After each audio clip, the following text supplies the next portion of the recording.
Hey guys, in this video, I will show you how to transfer Worldcoin to MetaMask. Alright, so let's begin with the video.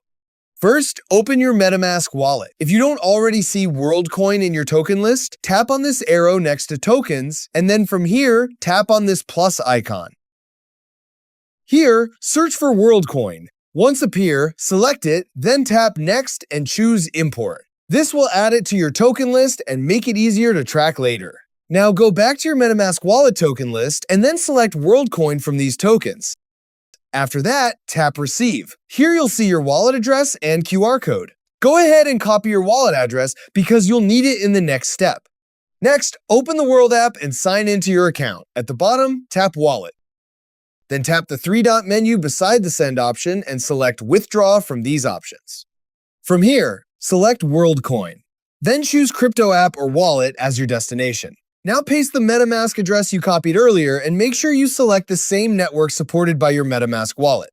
Once that's done, enter the amount you want to transfer. Double-check the details, then tap Confirm. After a short wait, your Worldcoin should arrive in MetaMask. And that's it. So that's basically how you can transfer Worldcoin to MetaMask. So that's all for this video. See you in the next one. Thanks.